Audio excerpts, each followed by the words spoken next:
Siku ya leo tunaliendeleza somo letu kuhusu alama tambulizi, alama maalum za kipekee ambazo zinaitambulisha na kuitenga Injili kutokana na mahubiri na mafundisho ya kila namna ambayo yamejaa ulimwenguni wakati huu wa mwisho, ili tuweze kuwa safe na kujua ya kwamba tunacho kikumbatia, kukisikia na kukikumbatia na kuki-apply katika system zetu za kiroho ni kile ambacho bila shaka ni Injili ya kweli.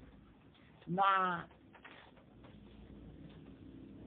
juma lililopita tuliongea hasa kuhusu vile Injili inamtukuza Kristo na kumhubiri yeye kuwa ndiye suluhisho la pekee ambalo Mungu amepeana kwa wanadamu kulishughulikia swala la dhambi.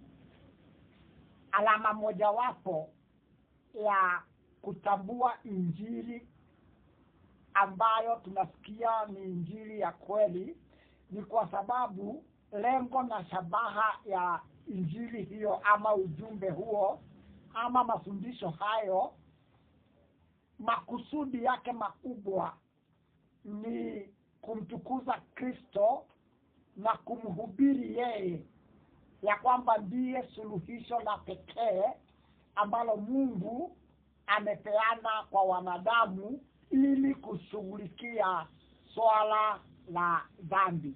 Na juma lililopita tuliongea hayo kwa kipana na kirefu. Nafikiri hakuna haja kwetu kurejelea alama hiyo, lakini ni muhimu kwetu. Tuliona tunaposikia mahubiri ya namna yoyote, tunaposikia mafundisho ya namna yoyote, tuyapime. Kama vile tulisema sarafu currency inawekwa watermark, na watu wana hasa wakitransact na sarafu ya juu, wanahakikisha ya kwamba wanaona hizo watermarks ili wasije wakapewa sarafu gushi ama sarafu fake. Na tukasema bidhaa nyingi zinawekwa alama tambulizi kwa sababu wakati huu ni wakati ambapo chochote ambacho ni cha kweli, chochote ambacho ndicho hasa kinakuwa na vitu vingine gushi ambazo zinaiga maigo, zinakuwa na maigo ya kila namna ambayo yule mwovu amemimina duniani ili kusababisha watu wasisikie ujumbe hasa wa Injili, wasikie jumbe za namna yote ile, lakini isiwe ni Injili. Na kwa sababu anajua Injili ikihubiriwa watu wataokolewa. So haya tuliongea Friday iliyopita kuhusu kuangalia kama ujumbe unaousikia ujumbe unaousikia madhumuni na malengo yake ni kumtukuza Kristo na kumhubiri kwamba yeye ndiye suluhisho la pekee ambalo Mungu amelipeana ili kushughulikia swala la dhambi. Na leo nataka kuangalia alama nyingine ya kutambulisha Injili. Na hiyo ni alama ya kwamba Injili inapohubiriwa inatuonyesha vile ni Mungu mwenyewe ametuokoa. Injili inaweka sifa kwa Mungu ya kwamba yeye ndiye ambaye ametuokoa. Inaonyesha ya kwamba hatujajiokoa wenyewe wala hatuwezi kujiokoa. The true message of the gospel gives glory to God for our salvation. The true message of the gospel inatuambia ni kuokolewa, tumeokolewa na Mungu. Sio kwamba sisi tumejiokoa kwa matendo yetu. Injili ya kweli inatuonyesha vile haiwezekani mwanadamu kujiokoa kwa matendo yake. Ujumbe wa Injili ni kwamba Mungu ametuokoa. Tunaokolewa kwa hatua na matendo ambayo Mungu mwenyewe amefanya. Sio kwa matendo ambayo sisi tunayafanya tukitafuta kuokolewa na Mungu. Hiyo ndio tofauti ya Injili na mahubiri mengineyo yanayohubiriwa yasiyokuwa ni Injili ya Bwana Yesu. Mahubiri mengine na mafundisho mengine yanaambia mtu ataokolewa na Mungu kwa sababu ya matendo ambayo yeye atayafanya. Yaani matendo yake ndiyo yatasababisha Mungu amuokoe. Lakini ujumbe wa Injili unafundisha ya kwamba kile ambacho kinatuokoa ni matendo ambayo Mungu mwenyewe amefanya. Sio matendo ambayo sisi tunayafanya katika kutafuta kuokolewa na Mungu. Injili inadhibitisha, inasisitiza ya kwamba wokovu ni Mungu mwenyewe ameuwaza. Salvation imetokana na mawazo ya Mungu. Ni Mungu amekusudia na ni Mungu amesababisha kwa matendo yake kuwe na wokovu. Na ameutekeleza huo wokovu na kuuhakikisha. Ameubuni, amechukua hatua zote ambazo zinatoa nafasi ya mwanadamu kuokolewa, kisha ametuita kwa mwito wa Injili ili tuamini na kunufaishwa na wokovu huo. Kabla ya sisi kuambiwa ya kwamba kuna wokovu ndani ya Kristo, Mungu tayari ameutayarisha wokovu huo. Amefanya kila chochote kinachohitajika kutoa nafasi ya wokovu kwa mwanadamu, na baada ya kuhakikisha ya kwamba nafasi hiyo ni imara na dhabiti na ipo kulingana na hekima yake, sasa ametumana tualikwe tuweze kunufaishwa na nafasi hiyo, kwa sababu tayari ameibuni, ameihakikisha, ameitekeleza, ameigharamia kikamilifu. So by the time we are being called to be saved by the gospel, God has already established and perfected that possibility and that opening ya kwamba kuna uwezekano ya watu kuokolewa. Tunaokolewa kwa kuamini mambo ambayo Mungu mwenyewe amefanya. Njia ya wokovu ni kuamini mambo ambayo Mungu mwenyewe tayari ameyafanya. Bila mambo hayo kuwa Mungu ameyafanya, hakungalikuwa na matumaini yoyote ya mwanadamu kuokoka. Ni kama vile katiba. Mfano wa katiba. Hapa kwetu tumekuwa na katiba mzee na tumekuwa na katiba mpya. Kabla katiba mpya kuja, watu walitetea mno.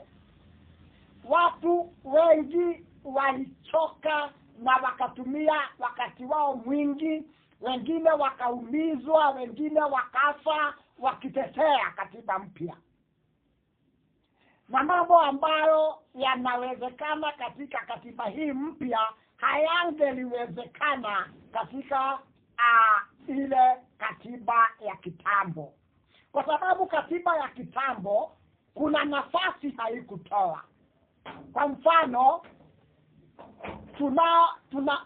tuna serikali za ugatuzi, na katiba ya kale haikutoa nafasi ya serikali za ugatuzi.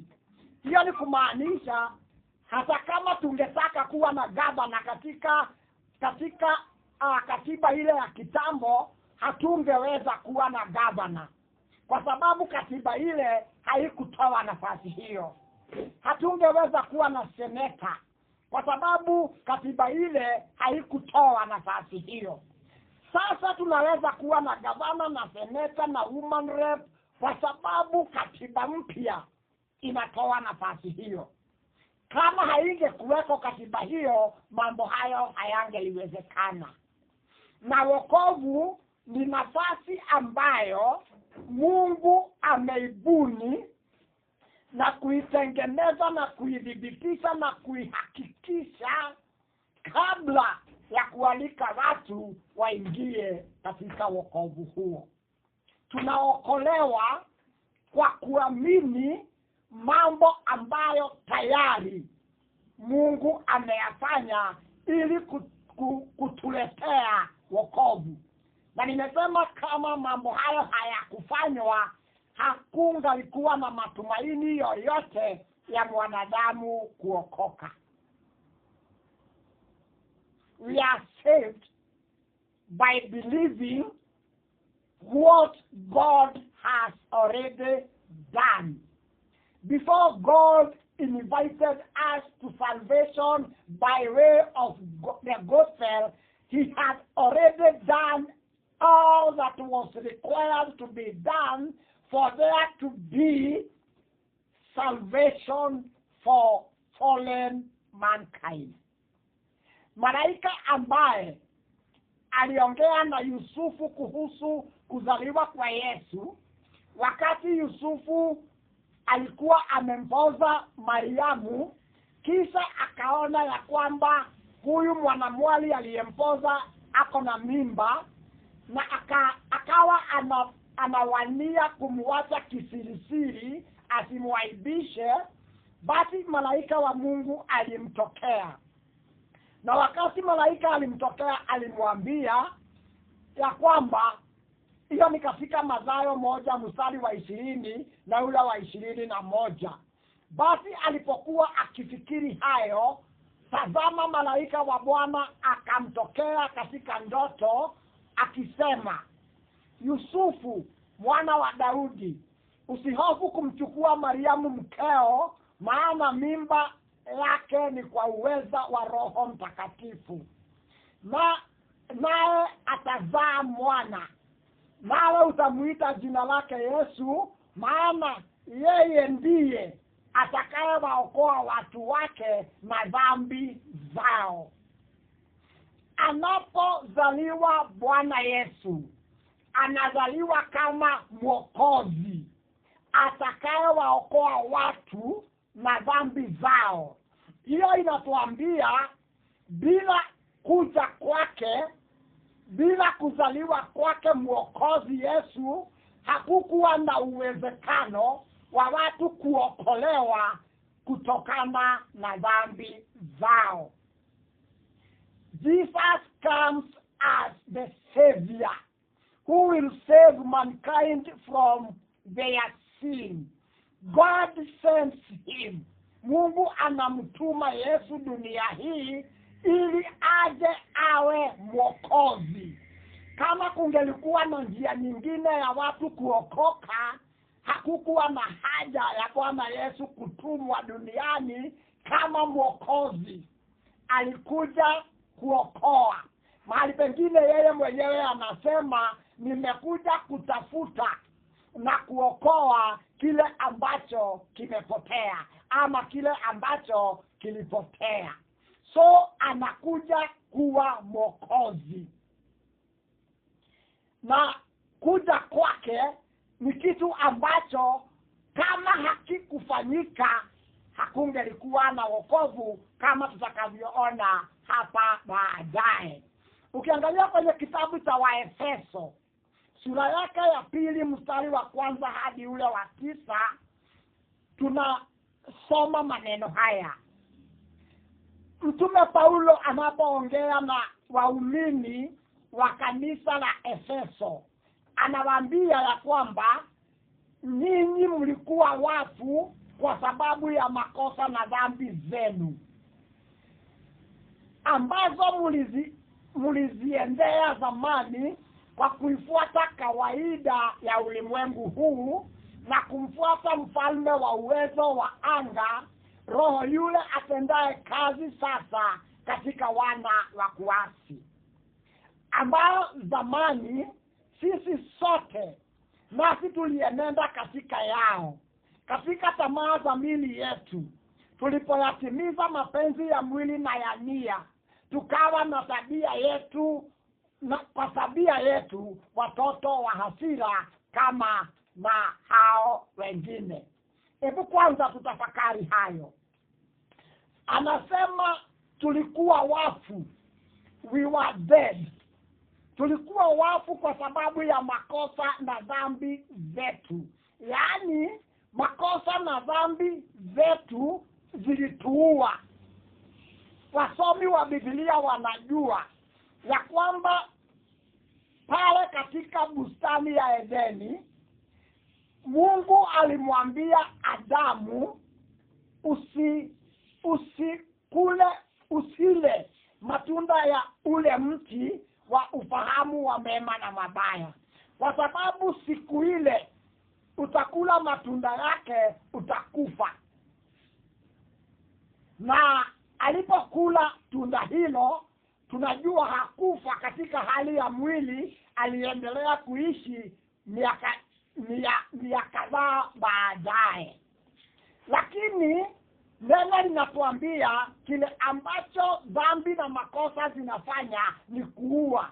Kwa hivyo kile kilichotendeka ni kwamba Adamu alikufa kiroho, na baadaye miaka mingi akafa katika eneo ama upeo wa mwili pia.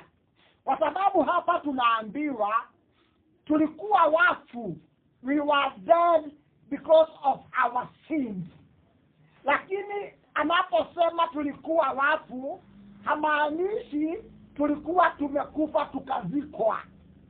Hatukuwa tumekufa tukazikwa. Tulikuwa tunatembea katika dunia hii na katika mwili huu. Kwa sababu anasema ijapokuwa tulikuwa tumekufa kwa sababu ya dhambi na makosa yetu, tulikuwa tunaenda zamani hizo tukifuata kawaida ya ulimwengu huu. Kwa hivyo ufu ule anaongelea hapa si ufu wa mwili, si mauti ya mwili, anaongea kuhusu mauti ya kiroho. Na anasema na tulikuwa tunamfuata mfalme wa uwezo wa anga ambaye ni Shetani, roho yule atendaye kazi hata sasa katika wana wa kuasi. Tulikuwa wafu, lakini tulimfuata Shetani. Tulitembea tukifuata kawaida ya ulimwengu huu. Kwa hivyo hatukuwa tumekufa roho na tumekufa hata na mwili. Tulikuwa tumekufa katika upeo wa kiroho. Na zamani hizo sisi sote tulienenda katika mambo hayo, katika tamaa ya miili yetu. Tuliyatimiza mapenzi ya mwili na ya nia. Tukawa kwa tabia, by nature, tukawa kwa tabia yetu watoto wa hasira kama na walimwengu wengine wote. Tulitembea katika kawaida ya ulimwengu. Hayo ndiyo matokeo ya dhambi. Those are the consequences of sin. Dhambi ilituua, ikatufanya kuenenda zamani hizo katika kawaida ya ulimwengu.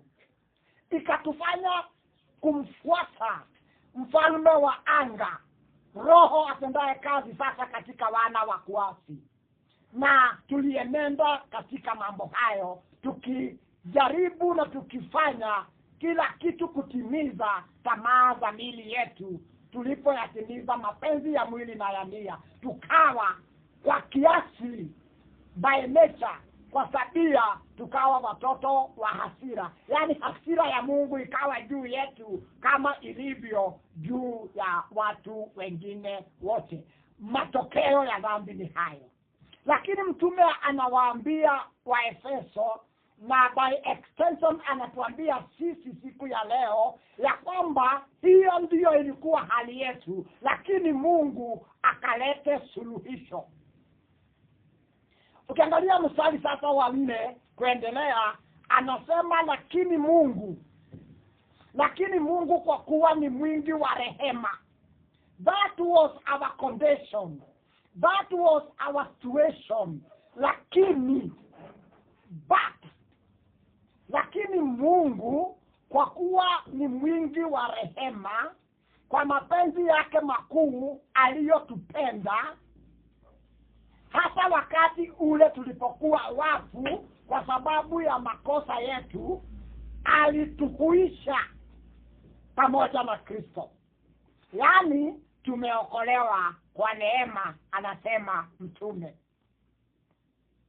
Lakini Mungu, kile ambacho kilitutoa katika hiyo hali ambayo tumeelezewa mstari wa 1 hadi wa 3, hali ya mauti yetu ya kiroho, kile ambacho kilitutoa katika hali hiyo ni kwa sababu Mungu kwa kuwa ni mwingi wa rehema, kwa mapenzi yake makuu aliyotupenda, hata wakati huo tulipokuwa wafu kwa sababu ya makosa yetu, alituhuisha. He quickened us pamoja na Kristo, yani tumeokolewa kwa neema. Na anaendelea kusema akatufufua. Mungu akatufufua pamoja na yeye, pamoja na Kristo, na akatuketisha pamoja naye katika ulimwengu wa roho katika Yesu Kristo, ili katika zamani zinazokuja au udhihirishe wingi wa neema yake upitao kiasi kwa wema wake kwetu sisi katika Kristo Yesu. Mtu aliyekufa kama atafufuka, hakuna mchango wowote mtu huyo atafanya katika kufufuka kwake. A dead person, if he were to be raised from the dead, in his dead situation and condition, cannot contribute anything towards his being raised from the dead. For example, wakati Yesu alienda kwa rafiki yake Lazaro, na Lazaro alikuwa amekufa, amezikwa siku ya 4. Hata waliompenda Lazaro walimwambia Yesu, umechelewa Bwana, kwa sababu sasa ni siku yake ya 4 na hata mwili wake umeanza kunuka. Hakuna kitu Lazaro angefanya katika kufufuliwa kwake. Hakuna msaada ama mchango ambao Lazaro angeutoa ili kufanikisha kufufuliwa kwake kutoka kwa wale waliokufa. Hakuna mchango angeutoa. Na hapa tunaambiwa ya kwamba tulipokuwa tumekufa, tumeuawa na dhambi. Hatukufa tu, tumeuawa na dhambi na makosa. Kile ambacho Mungu alikifanya kwa sababu ya upendo wake mkuu kwetu, alituhuisha. He gave us life. Kuhuisha ni kupatia uzima, to quicken, to bring life into. Alilete uhai ndani yetu, kisha akatufufua pamoja na Kristo, na akatuketisha katika ulimwengu wa roho katika Kristo Yesu. Na alifanya hivyo ili katika zamani zijazo aweze kudhihirisha wingi wa neema yake kwetu sisi ambao ametufanyia mambo hayo. Adhihirishe wingi wa neema yake upitao kiasi kwa wema wake kwetu sisi katika Kristo Yesu. Kwa maana mumeokolewa kwa neema, anaendelea mstari wa 8, kwa njia ya imani, ambayo hiyo haikutokana na nafsi zenu, ni kipawa cha Mungu. Tumeokolewa kwa neema, na neema ilihitaji tuamini ili tuokolewe. Lakini hata hiyo imani ambayo tuliamini tukaokolewa haikutokana na sisi wenyewe, ni kipawa cha Mungu. We are saved by grace through faith. But even that faith which caused us to respond to the gospel was not generated inside us without God intervening. Kwa sababu gani? Neno mahali pengine linasema imani huja, na imani huja kwa kusikia neno la Mungu. Na kusikia neno la Mungu ilibidi injili ihubiriwe ili tusikie. Na injili tunaambiwa na Petero wa kwanza inahubiriwa kwa uweza wa Roho Mtakatifu. Kwa hivyo ni Mungu alisababisha mhubiri ajawe na Roho Mtakatifu, aje aongee injili kwa masikio yetu, na mioyo yetu ikorogeke imani ndani yetu, tuiamini hiyo injili ili tuweze kuokolewa. Tumeokolewa kwa sababu Mungu alifanya hivyo. Baada ya kuwa na imani hiyo ambayo imechochewa ndani yetu kwa kusikia injili, basi tukapokea injili, nazo nafsi zetu zikahuishwa kwa lile neno la Mungu lililo hai, lililoingia ndani yetu. Ndio kwa maana anasema, kwa maana mumeokolewa kwa neema, kwa njia ya imani, ambayo hiyo imani haikutokana na nafsi zenu, ni kipawa cha Mungu, wala si kwa matendo, mtu awaye yote asije akajisifu. Tunaongea haya kuonyesha ujumbe wa injili unaonyesha mtu ya kwamba hakuna vile anaweza kuokoka isipokuwa kwa neema ya Mungu. Ujumbe wa injili unatafuta jambo hili likolee katika nafsi ya mtu, ajue bila shaka yoyote ile ya kwamba wokovu wake unatokana na Mungu, hautokani na matendo yake mwenyewe. Na kuna nafasi ya matendo, na tutakuja kuiona ni matendo inaingilia wapi katika safari yetu ya imani. Ukiangalia Tito sura yake ya 3 mstari wa 3 hadi ule wa 5, inaongea pia kuhusu matokeo ya dhambi na suluhisho la dhambi ambalo Mungu mwenyewe amelitoa. Inasema hivi, Tito 3 mstari wa 3 hadi ule wa 5: maana hapo zamani sisi nasi tulikuwa hatuna akili. Inatumia neno hilo, sio mimi nimetumia. Tafsiri yangu ya Kiswahili inatumia neno hilo, ya kwamba maana hapo zamani sisi nasi tulikuwa hatuna akili, tulikuwa waasi, we were rebels, we were in the rebellion. Wale ambao tumeandamana katika safari ya mafundisho haya kwa muda mrefu wanajua dhambi ni uasi kinyume na Mungu. Sin is rebellion against God. So anasema tulikuwa waasi, tumedanganywa. Tulikuwa tumedanganywa huku tukitumikia tamaa na anasa za namna nyingi, tukiishi katika uovu na husuda, tukichukiza na kuchukiana. That is the condition tulikuwa ndani yake. Tulikuwa wajinga. Kabisa tulikuwa wajinga. Na unajua ujinga ni nini? Katika Agano la Kale Zaburi, neno linasema mjinga anasema hakuna Mungu. The fool has said in his heart there is no God. Kudharau ama kukana madaraka na uweza wa Mungu na mamlaka ya Mungu juu ya mtu ni ujinga. So anasema tulikuwa hatuna akili. Tulikuwa waasi. Tumedanganywa huku tukitumikia tamaa na anasa za namna nyingi, tukiishi katika uovu na husuda, tukichukiza na kuchukiana. That was our condition. Mstari wa 4, lakini wema wake Mwokozi wetu Mungu na upendo wake kwa wanadamu ulipofunuliwa alituokoa. Hali yetu ilikuwa hiyo ya kukosa akili. Hali yetu ilikuwa hali ya waasi, rebels.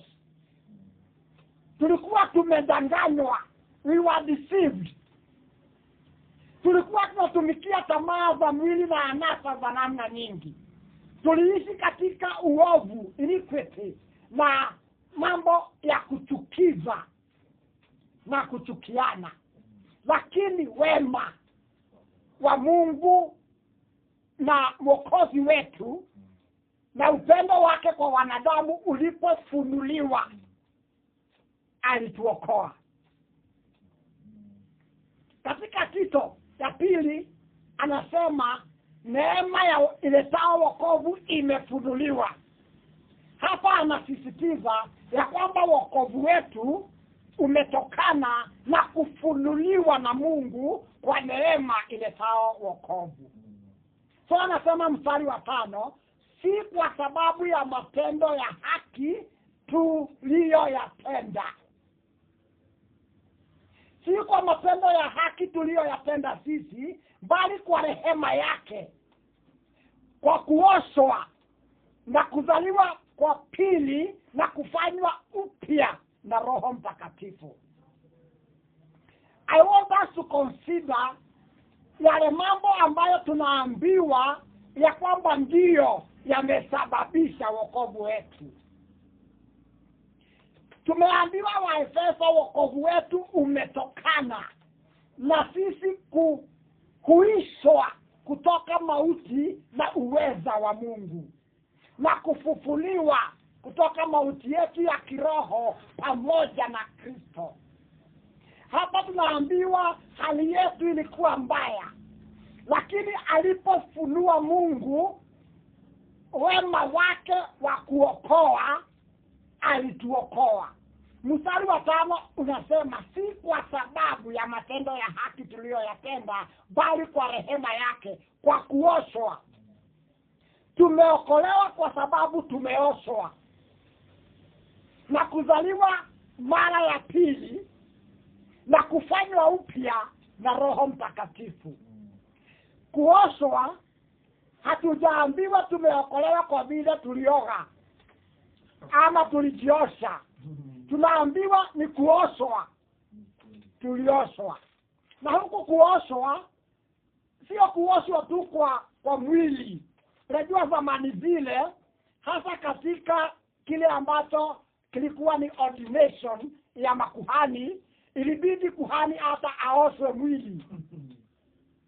Lakini kuoshwa ambao tumeoshwa sio kuoshwa kwa mwili. Tumeoshwa nafsi zetu zikaondolewa ule uchafu wa dhambi, na tukazaliwa mara ya pili. Hakuna mtu ambaye anachangia kuzaliwa kwake. Hata katika hali ya kawaida tulijipata tumezaliwa, wala hatukujua ya kwamba tunazaliwa. Hatukuwa na habari. Hata wakati tulikuwa katika tumbo za wazazi wetu ama za mama zetu, hakuna mtu atasema ninakumbuka vile nilifanya ili nizaliwe. Hakutoa mchango wowote. Alizaliwa. So tulioshwa, tukazaliwa mara ya pili na kufanywa upya na Roho Mtakatifu. Kazi ya kuwa wapya ambayo ilihitajika ili tuokolewe, hatungelijifanyia kazi hiyo, ilifanywa na Roho Mtakatifu. Kazi ya kuoshwa ili tupate nafasi katika wokovu, hatungejiosha wenyewe, tulioshwa na Mungu. Kazi ya kuzaliwa ili tuwe viumbe vipya ndani ya Kristo, hatungejilizaa sisi wenyewe, ilibidi tuzaliwe na Mungu kupitia kwa Roho wake. Na baada ya kuzaliwa hivyo, Roho Mtakatifu akaendelea kutufanya upya. We are saying these things just to show that salvation is not available to mankind unless it is given to them freely by the grace of God. Tunaongea mambo haya kuonyesha ya kwamba wokovu usingeliwezekana kwa wanadamu ila tu kwa Mungu kupeana kwa neema yake. Tunaokolewa kwa sababu ya yale mambo ambayo Mungu ameyatenda. So tayari Mungu ameuokoa ulimwengu. Wokovu wa watu Mungu ameutayarisha na kuhakikisha. Kinachobaki ili mtu aokoke ni kuamini ya kwamba Mungu amefanya hayo. God has prepared and perfected our salvation. Mungu ametengeneza wokovu. Wacha nitoe mfano wa siku za Nuhu. Siku za Nuhu, Mungu alimwambia Nuhu ajenge Sabina. Na Sabina ilikuwa ndio pahali pa wokovu kwa wale watakao amini. Kila mmoja ambaye alisikia ujumbe wa Nuhu, alisikia mwaliko wa Mungu kumuita aingie katika wokovu wa Mungu, ambao siku hiyo wokovu huo ulikuwa ni Sabina. Na kila mmoja aliyesikia sauti ya Mungu akaamini kile ambacho Nuhu alikuwa akisema na akaingia katika Sabina, mtu huyo aliokolewa. Na aliokolewa kwa sababu Mungu alimwamrisha Nuhu ajenge Sabina, naye Nuhu akajenga Sabina hiyo. Ikawa ni mahali pa wokovu, ni mahali salama kwa matendo ya Nuhu akimtii Mungu. Bwana Yesu Kristo ndiye hatimaye mahali salama pa mwisho ambapo Mungu amepatengeneza yeye mwenyewe. Tuliongea wakati mwingine tukasema wokovu ni mtu. Wokovu si kitu. Wokovu ni mtu. Na jina lake ni Yesu Kristo Bwana. Na tukasema ya kwamba tukadhibitisha hayo tuliposema ya kwamba kulikuwa na mtumishi aliyetumika hekaluni ambaye jina lake ni Simeoni. Walikuwa na maagano na Mungu ya kwamba hataaga dunia kabla ya kuona wokovu wa Mungu. Na aliishi miaka mingi. Lakini wakati Yusufu na Mariamu walimpeleka mtoto Yesu hekaluni kulingana na mila na desturi za Wayahudi ili akapokelewe, wakati Simeoni alimpokea mtoto Yesu mikononi mwake, alisema kwa Mungu, akamwambia Mungu, sasa mtumishi wako anaweza kupumzika mautini salama kwa sababu nimeuona wokovu wako. Wokovu ni mtu. Wakati Yesu alienda kwa Zakayo, aliposhuka kutoka juu ya mti wakaandamana hadi kwake. Walipofika kule, Yesu aliambia Zakayo, Zakayo, leo wokovu umefika nyumbani kwako. So ndio tumesema ya kwamba ujumbe wa Injili unamuinua Bwana Yesu kiwango cha juu, kwa sababu hiyo ndiyo nafasi yake katika mpangilio mzima wa ukombozi. Ameinuliwa juu na kuhubiriwa kama suluhisho ambalo Mungu amelitoa kwa swala nzima la dhambi. So kwa sababu ya matendo ambayo Mungu ameyatenda, tumepata nafasi ya wokovu. Kama nafasi hiyo haingekuwa imetengenezwa na Mungu, hakungekuwa na mwaliko wa kuwaita watu waje katika nafasi hiyo, kwa sababu haipo. Watu wanapowania kuoana katika harusi, hata kama wananuia, kama hawajapanga kikamilifu hadi kuwa na siku ya harusi, hadi kuwa na mahali itakapofanyika sherehe ya harusi, hawatoi mwaliko kwa watu. Huwezi kuita watu kwa harusi yako ambayo haujui ni ya siku gani na itafanyika wapi. Ni baada ya matayarisho kikamilifu ndio unatoa mwaliko watu waje katika karamu ya harusi yako. Hata Bwana Yesu alitoa mfano siku moja, akasema kulikuwa na tajiri aliyetengeneza karamu na akawaita watu, kwa sababu alikuwa ameipanga ikapangika. Alikuwa ametenga hata na siku ya karamu ile. Akatoa mwaliko kwa marafiki zake, lakini kila mmoja wao akajipatia vijisababu kwa nini asihudhurie karamu hiyo. Na wakati wote walikosa kuhudhuria wakatoa apologies. Wajua tumezoea kutoaga apologies. Hata wengine wanatumana nitolee apologies. Hiyo inamaanisha kwa kiasi kikubwa ya kwamba wengi wanaotoa apologies walikuwa hawanui kwenda katika karamu ile. So wengi wakatoa apologies bao, hawakuenda.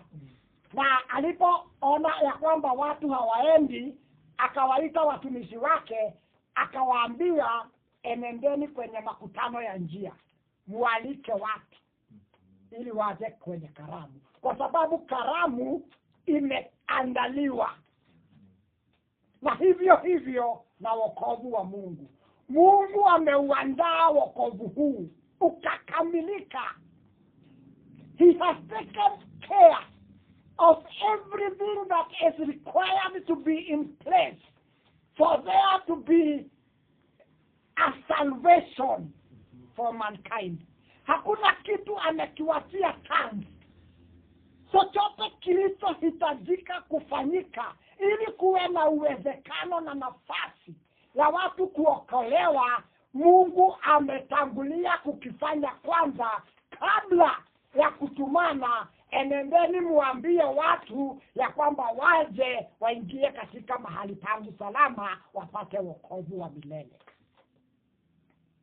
Before God invites us to this salvation, He has done all that is required so that we may receive this salvation free of charge. Tunapokea wokovu bure, lakini haimaanishi wokovu hauna dhamana. Tunapokea wokovu bure, lakini hiyo haimaanishi wokovu huo hauna dhamana. Na nitatoa mfano ambao nimezoea kutoa. Siku yangu ya birthday ikifika, na nitatumia ndugu yetu Baba Ndegwa kwa sababu wako hapa, na yeye awe na pesa nyingi na akusudie kunibariki na gari. Kwa mfano, anataka kuninunulia gari ambalo nilipenda, labda anajua katika mawazo yangu ninapenda gari gani. Ataenda kwa wauzao gari, atakuta hilo gari limeandikwa bei ya 2,000,000 for example. Bei yake ni 2,000,000 hilo gari. Lakini yeye anataka kunipatia zawadi ya gari katika karamu yangu ya kuzaliwa. Kile ambacho atakifanya, atatoa milioni zake 2. Kwa sababu gari lile haliwezi kutoka pale bila 2,000,000. Atatoa milioni zake 2 alipe kwa wale wenye gari hilo wanaloliuza gari hilo. Labda atakopa deni, ataita marafiki wamsaidie kuchanga pesa hizo, ni juu yake kujua milioni 2 zitapatikana namna gani ili gari litoke showroom lije kwa mikono yake anipatie kama zawadi. Na baada ya kushughulika hivyo, hata labda kutoa savings zake zote ili aweze kugharamia gari hile, siku ya karamu yangu ataniletea gari na funguo, na hata niitisha hata ndururu. Atanipatia gari lile, nitalipokea bure bila kutoa chochote kile. Lakini hiyo haimaanishi hilo gari sio la gharama. Nitalipokea bure kwa sababu yeye amegharamika kwa niaba yangu. Wokovu ni wa thamani kuu, kwa sababu pesa zote za dunia, dhahabu na fedha yote ya dunia haiwezi kununua wokovu wa mtu mmoja, wacha wa watu wote. Pesa zote zikikusanywa dunia hii, na mifugo na dhahabu na mawe yote ya thamani, hayawezi kununua wokovu wa mtu mmoja. Haiwezi. Kwa hivyo wokovu ni wa thamani kubwa sana. You cannot put a price tag on salvation. Kulihitajika mambo makubwa na ya ajabu ili kuwe na uwezekano wa mwanadamu kuokolewa. Lakini injili inakuja kama habari njema. Ni kwa sababu inasema chochote ambacho kilihitajika ili kuwe na nafasi ya wokovu kwa wanadamu, Mungu amekifanya. Sasa wanadamu wanaitwa waingie bure katika wokovu ambao Mungu mwenyewe ameugharamikia kikamilifu. God has paid the full price that was required, that was needed, so that there can be a chance of mankind to be saved. Na matendo hayo ambayo Mungu ameyatenda, ambayo hayawezekani kwa njia nyingine yoyote ile, matendo hayo tunapoyaamini ndiyo yanatupatia wokovu.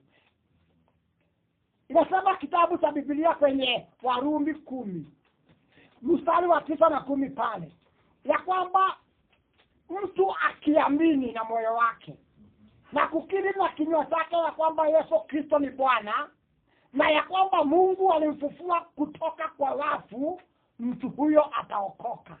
Tunaokolewa kwa kukiamini kile ambacho Mungu tayari ametenda. Na huo ndio ujumbe wa injili. Injili ghushi, injili fake, inachukua mzigo wa wokovu kutoka kwa Mungu, unauwekelea mabegani mwa yule anayeokolewa. So unaambiwa hauwezi kuokolewa usipofanya hiki, hauwezi kuokolewa usipofanya hiki.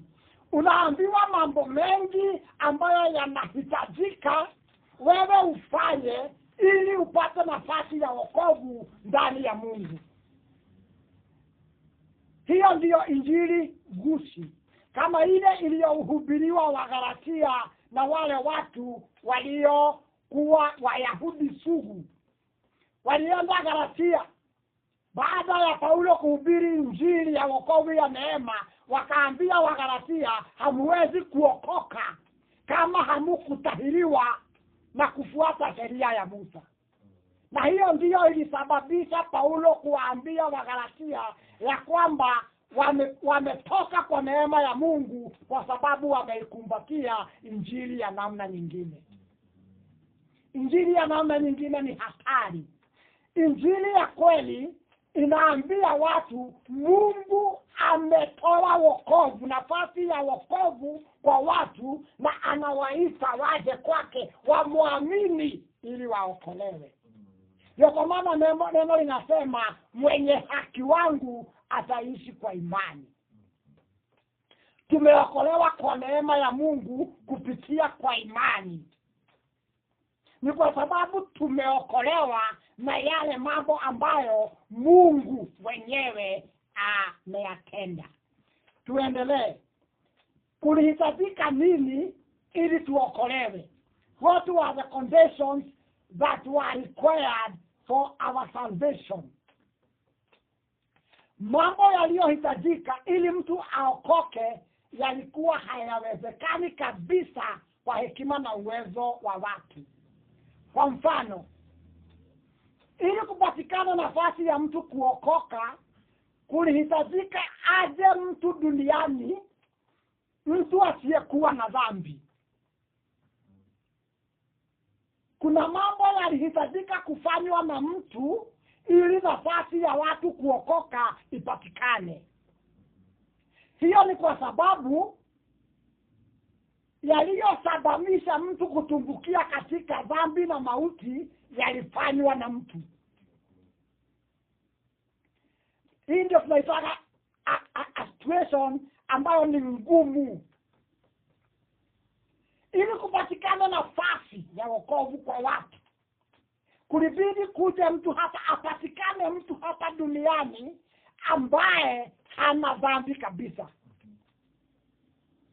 Kwa sababu mambo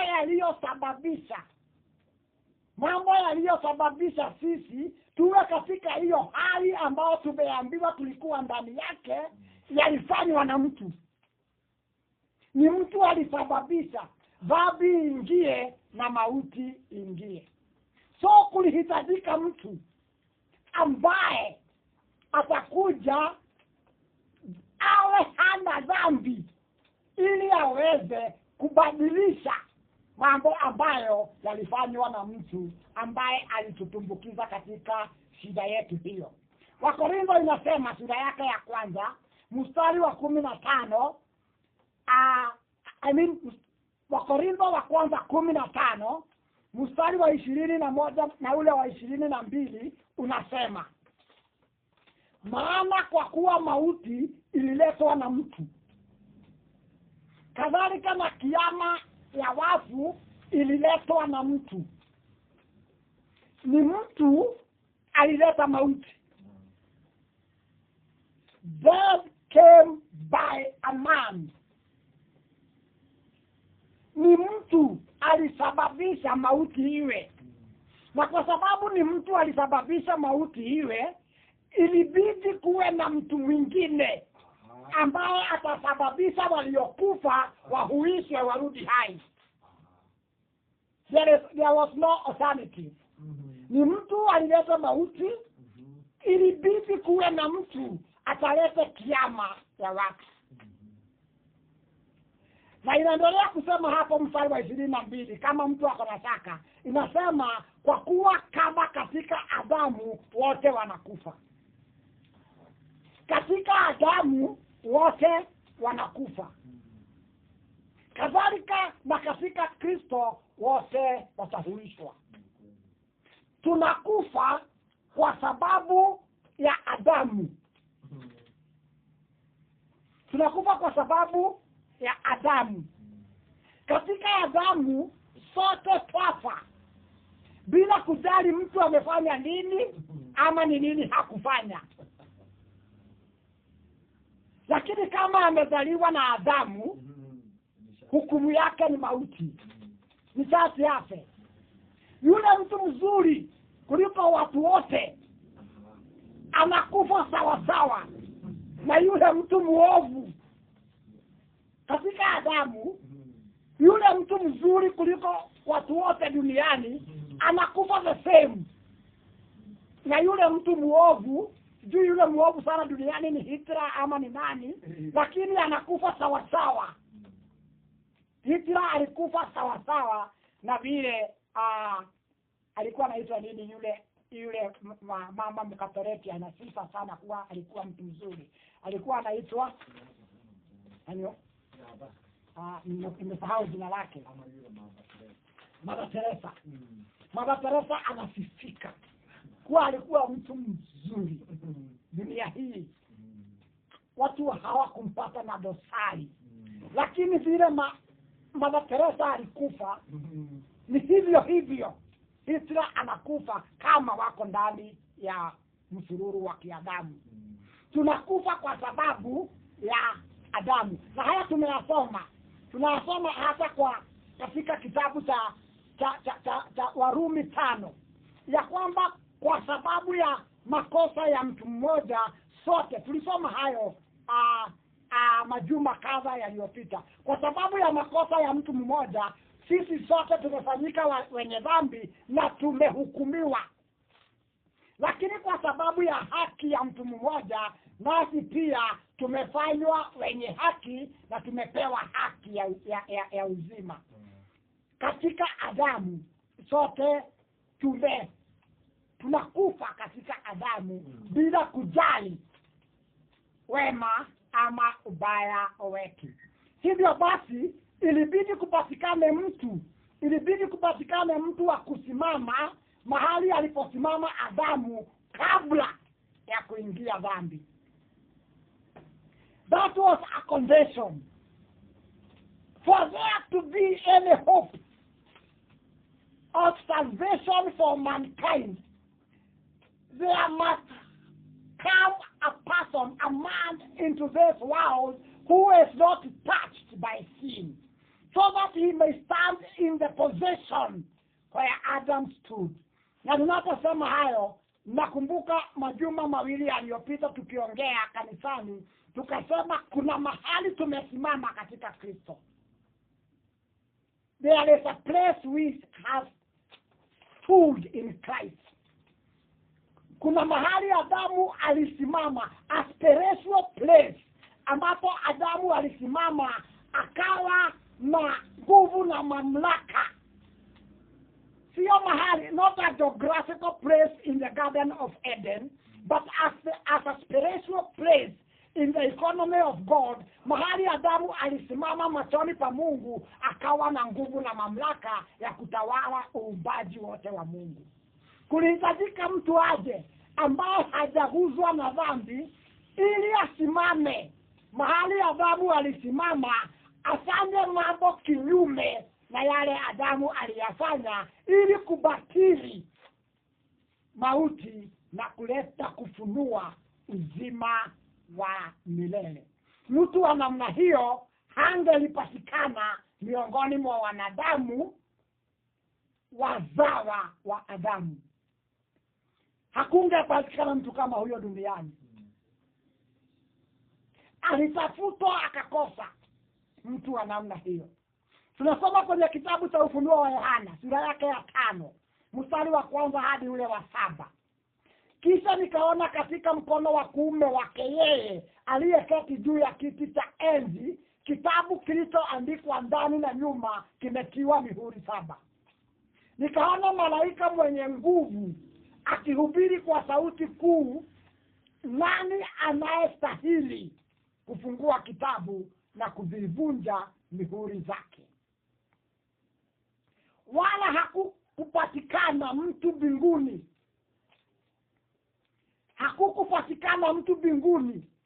wala juu ya nchi, wala chini ya nchi, aliyeweza kukifungua hicho kitabu wala kukitazama.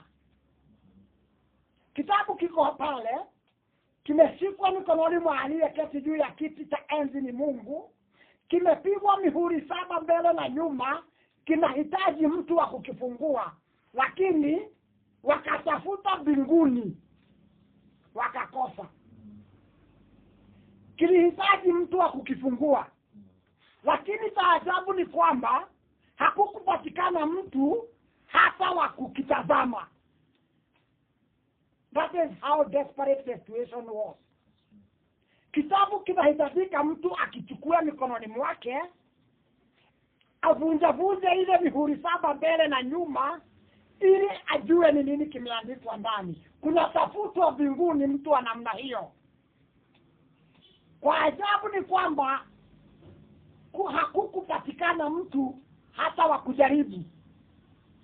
Hakukupatikana mtu hata wa kukiangalia, kukitazama kitabu kile.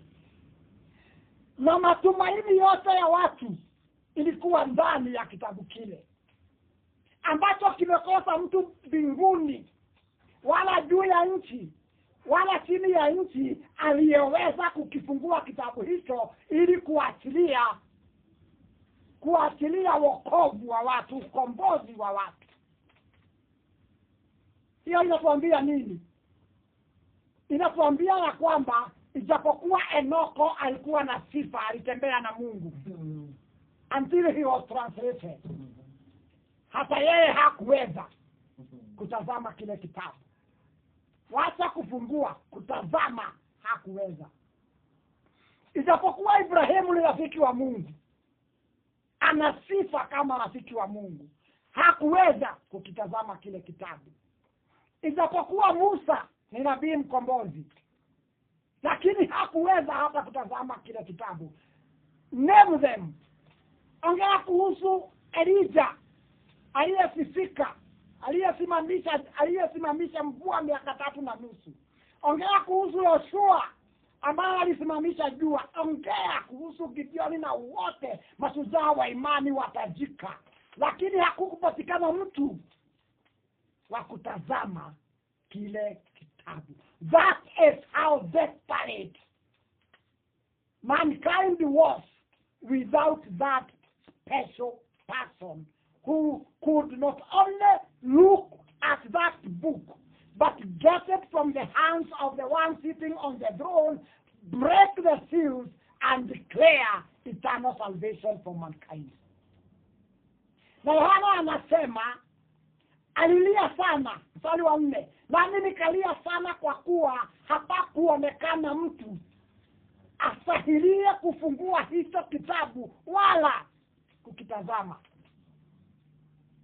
Hata Yohana mwenyewe analia kwa sababu hawezi kukitazama, hata yeye mwenyewe.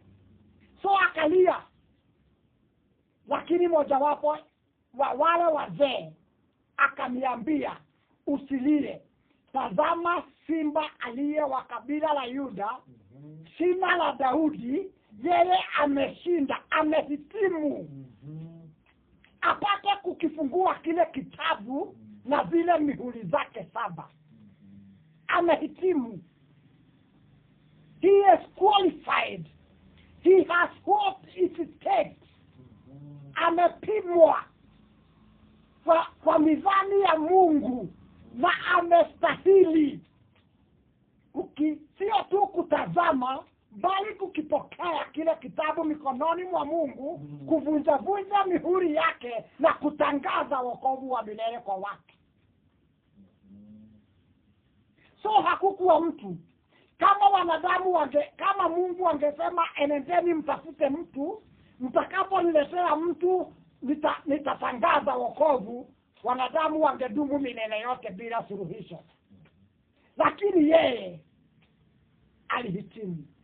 Nasema mstari wa 6, nikaona katikati ya kile kiti cha enzi na wale wenye uhai 4, na katikati ya wale wazee mwana kondoo amesimama. Alikuwa kana kwamba amechinjwa, mwenye pembe 7 na macho 7, ambazo ni roho 7 za Mungu zilizotumwa katika dunia yote. Akaja. Yeye aliambiwa kuna simba. Lakini alipotazama pale kwenye kiti cha enzi hakumuona simba. Alimuona mwana-kondoo. Na sio tu mwana-kondoo, alimuona mwana-kondoo mwenye alama za kuchinjwa. Ya kwamba amechinjwa. Manyoya yake yamejawa damu. Ana alama za kuchinjwa. Na yeye ndiye aliyehitimu kuchukua kile kitabu, kubomoa mihuri yake na kutangaza yale yaliyokuwa ndani. Akaja akakitoa kile kitabu katika mikono wa kuume wake yeye aliyeketi juu ya kiti cha enzi.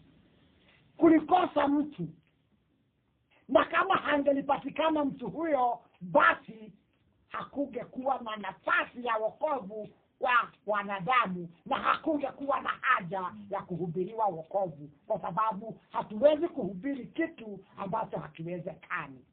Huyo ambaye anatajwa pale bila shaka si mwingine ni Bwana Yesu.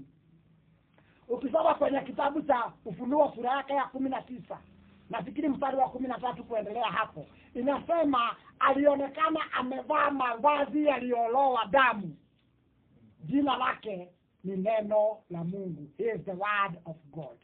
Ili kupatikana nafasi ya mtu kuokoka, ilibidi Kristo atolewe mbinguni, aletwe humu duniani, ateseke na afe kwa ajili ya dhambi ya wanadamu, kisha afufuke kutoka kwa wafu na apae mbinguni mkono wa kuume wa Baba. Hiyo ni kumaanisha awe na nguvu na mamlaka yote duniani, na apokee nguvu na mamlaka hayo kama mtu. That is interesting and that is important.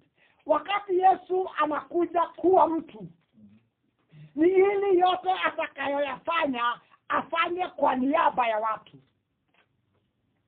When he became a man, when he was identified with us, kama vile ninavyosema neno, pale mwanzo alikuwa neno, na neno alikuwa pamoja na Mungu, ama alikuwa kwa Mungu, na yule neno alikuwa Mungu. Huyo neno akafanyika mtu, akaishi nasi, tukaona utukufu wake kama wa mwana wa pekee wa Mungu.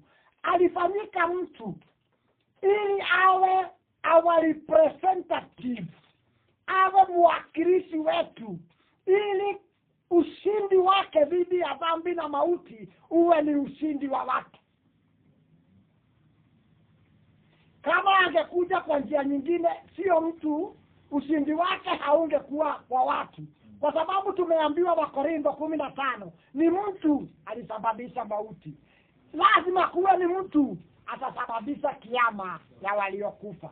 So anapopokea nguvu na mamlaka yote mbinguni na duniani, anaipokea kwa niaba ya ukoo wa watu, kwa sababu anayapokea kama mtu. Kama mtu aliyefufuka, anapokea madaraka yote mbinguni na duniani baada ya kufufuka kwake. Tunasoma Mathayo 28, nimepewa nguvu na mamlaka yote mbinguni na duniani, kwa hivyo enendeni mkahubiri Injili na kuwafanya wote wawe wanafunzi wangu. Anapokea mamlaka hayo kama mtu aliyefufuka.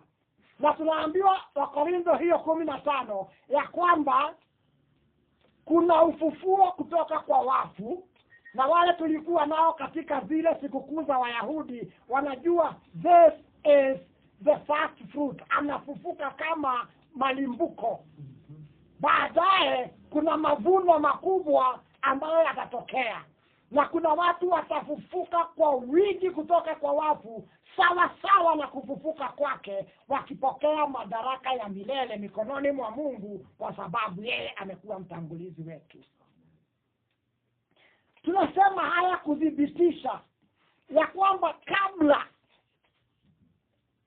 wapendwa, kabla Mungu atumane ya kwamba enendeni muwaite watu waingie wokovuni, alikuwa tayari ametayarisha wokovu ukakamilika.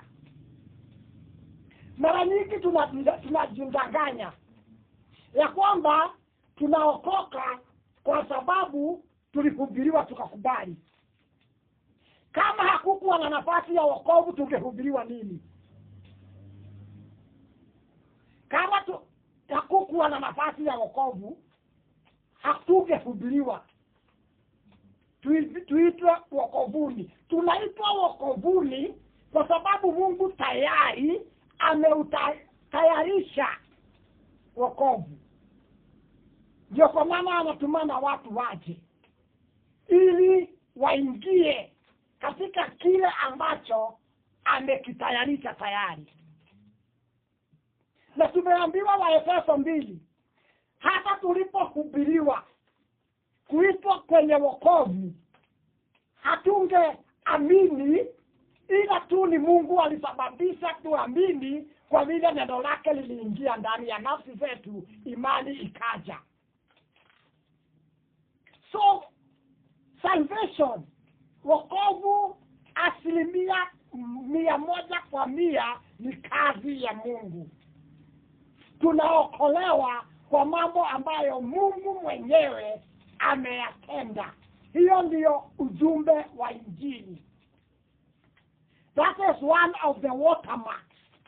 Kama vile tulisema juma lile lililopita, ya kwamba hapa Kenya leo hakuna mtu utampatia sarufi noti ya 1000 aiweke mfuko bila kuiangalia.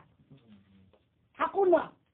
Anataka kuhakikisha ya kwamba alama zote ziko pale ili aiweke mfuko. Na akiwa anataka atapatia mwanzake, amwambie hebu niangalilie hii noti kama ni halali.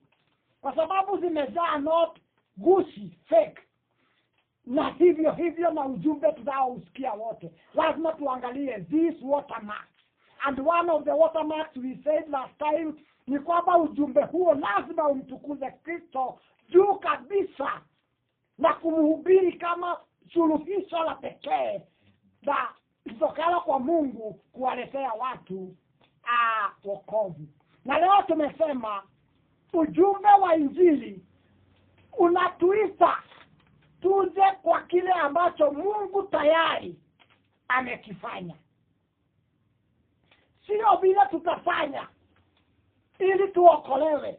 Ujumbe wa Injili unatuita tuingie katika wokovu ambao Mungu tayari ameubuni, ameuwaza, ameubuni, ameudhibitisha, ameuperfect kabla ya kutuita tuingie ndani ya wokovu huo. Tunapoingia ndani ya wokovu huo, tumesoma tukaambiwa katika Tito tunaoshwa. Hiyo ni kumaanisha ni ndani yake tunaoshwa. Tayari tumeingia. Na kwa sababu tumeingia tunaoshwa. Tunaoshwa na tunafanywa upya kwa uwezo wa Roho Mtakatifu. Hiyo ni kazi ambayo inasababisha tutende matendo mema. Tunatenda matendo mema sio ili tumconvince Mungu ya kwamba sisi ni wazuri atuokoe. Tunafanya matendo mema kwa sababu tayari tumeingia katika wokovu wa Mungu. Anatuosha, anatufanya upya katika nia na mawazo yetu. Tunakuwa na uwezo wa kutenda matendo mema. Uwezo wetu wa kutenda mema unatokana na ya kwamba tumeingia katika wokovu wa Mungu. Matendo yetu mema sio tiketi yetu ya kuingia mbinguni. Matendo yetu mema ni dhihirisho ya kwamba Mungu ametuokoa na anafanya kazi maishani mwetu. Warumi 10 mstari wa, na saa zetu zimeisha, tutamaliza hivi karibuni. Warumi 10 mstari wa 4 hadi wa 11. Kwa maana Kristo ni mwisho wa sheria, ili aaminie ahesabiwe haki. Sheria ina mwanzo na ina mwisho wake. Sheria ilianza na Musa na sheria mwisho wake ni Kristo. Kwa maana Kristo ni mwisho wa sheria, ili kila aaminie ahesabiwe haki. Kwa maana Musa aliandika juu ya haki itokayo kwa sheria, ya kuwa mtu afanyaye hiyo ataishi kwa hiyo. Haki ya sheria ilisema mtu afanye mambo ili aishi. Hivyo ndivyo neno linasema hapa. Haki ya sheria, Musa alisema mtu afanyaye hiyo ataishi kwa hiyo. Mtu ataishi kwa kufanya. Mstari wa 6 unasema bali ile haki ipatikanayo kwa imani inanena hivi. Ile haki ipatikanayo kwa imani inanena hivi: usiseme moyoni mwako ni nani atakayepanda kwenda mbinguni, yaani kumleta Kristo chini. Ili wokovu upatikane, kulibidi kuwe na mtu atakayemleta Kristo chini toka mbinguni. I submit to us ya kwamba hata kama wanadamu wangepewa miaka mamilioni na mamilioni wajaribu kufanya hivyo, hawangelifanya. Hata kama wangeshikana falme zote za dunia na wenye hekima wote wa dunia na wapewe miaka mamilioni, hawangemlete Kristo chini kutoka mbinguni. Jambo hilo ni Mungu mwenyewe amelifanya kwa neema na rehema na fadhili zake. Lakini it was condition. Ilikuwa ni makataa, ilikuwa ni lazima Kristo atoke mbinguni aje duniani hapa ili watu waokoke. Anaendelea kusema, au ni nani atakayeshuka kwenda kuzimu, yaani kumleta Kristo kutoka kwa wafu. Ilibidi Kristo atolewe mbinguni aletwe duniani, aishi katika mateso dunia hii, kisha auawe kama alivyouawa, na baada ya kuuawa kisha afufuliwe kutoka kwa wafu. That was a condition ambayo lazima ingefanyika ili kuwe na nafasi ya wokovu kwa wanadamu. Paulo anasema, Wakorintho wa kwanza 15, anasema kama Kristo hakufufuka, imani yetu ni bure, tungali katika dhambi zetu. Anasema mahali pengine Petro, anasema tumezaliwa mara ya pili kwa kufufuka kwa Yesu Kristo, ili tuwe na tumaini lililo hai na tuwe na urithi katika Mungu unaohifadhiwa mbinguni kwa ajili yetu. Wokovu ulitegemea kama Kristo atatoka mbinguni aje duniani, ateseke kwa dhambi, afe, kisha afufuliwe na apandishwe kwenye mkono wa kuume wa Baba. Kama hayo hayakufanyika, basi hakukuwa na nafasi ya wokovu. Kama hayo hayakufanyika, hakungekuwa na Injili, kwa sababu Injili imejengwa katika msingi huo, ya kwamba Kristo amekuja na ameteseka kwa ajili ya dhambi ya wanadamu, na amekufa kwa ajili yao, kisha amefufuka na kuwekwa mkono wa kuume wa Baba ili atetee yale ambayo ameyafanya. Tunaambiwa Warumi 8 ya kwamba ni nani atapeleka mashtaka ya watu wa Mungu mbele za Mungu, na Mungu mwenyewe ndiye amewahesabia haki. Ni Kristo mwenyewe aliyekufa kwa ajili yao, na zaidi amefufuka kutoka kwa wafu, ako mbele ya Mungu siku zote anatuombea. Hayo ndiyo mambo, that is some of the things that were required. These things must be put in place before people can be called by the gospel to be saved by the blood of Jesus Christ.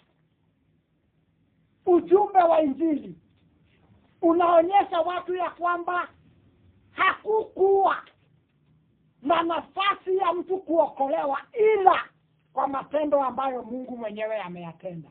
Ukisikia ujumbe ambao unasema kuna njia ya kuokolewa kwa matendo ya watu, huo ujumbe sio Injili ya kweli. Matendo ina sehemu yake, sio katika kutupatia wokovu, bali ni kwa sababu tumeokolewa ndio tunatenda matendo mema. Tulikuwa wafu, tuliambiwa tulikuwa wafu. Sasa mfu atategemewa aje afanye matendo yatakao mfufua. It's not possible. Mtu ambaye amekufa hawezi kufanya chochote. Na nimesema mara nyingi katika mafundisho ya namna hii, tukianza kumzika mtu, kunatolewa nafasi ya kutazama mwili. Tukianza kutazama mwili, tuone yule mtu anafumba na kufumbua macho, hatuwezi kumzika. Mazishi tuna cancel. Tunamchukua mara moja, tunamuingiza kwa ambulance, tunamrudisha hospitali. Tunaambia daktari, huyu mtu hajakufa. Anatuuliza, ni kwa nini mnasema hajakufa? Tunasema anafumba na kufumbua macho. Hiyo ni evidence tosha ya huyu mtu ako hai. Na daktari akiona ni kweli, watampeleka ICU ama kule watampeleka wajaribu kumrudisha katika ufahamu. Kwa sababu Mtu aliyekufa kama vile tulivyokufa katika dhambi zetu. Tulikuwa tumekufa katika roho zetu. Na siku moja ninapomalizia. Siku moja mtu mmoja akaambia Yesu, Bwana nitakufuata, mwalimu nitakufuata kokote uendako. Lakini nipe nafasi kwanza nikazike baba yangu. Yesu akamwambia, wacha wafu wazike wafu wao. Yule anayezikwa amekufa katika upeo wa kiroho na amekufa katika upeo wa mwili. Lakini wale wanamzika pia ni wafu, kwa sababu wamekufa upeo wa kiroho lakini wako hai katika mwili. Tulikuwa tumekufa katika nafsi zetu, lakini Mungu kwa rehema na upendo wake na fadhili zake za ajabu, when we were dead in our sins, He quickened us together with Christ. And He raised us up together with Christ and caused us to sit with Him in heavenly places in Christ.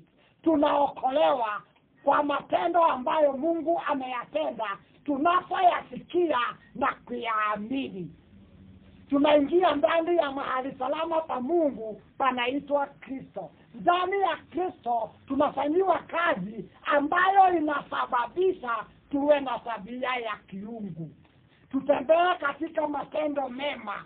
Tutembee katika matendo ya haki. Sio ili tuokolewe, ni kwa sababu tayari tumeokolewa. Na kwa sababu muda umeisha na hata tumepitisha masaa, ningetaka nikome hapo. Niseme ya kwamba Mungu atubariki.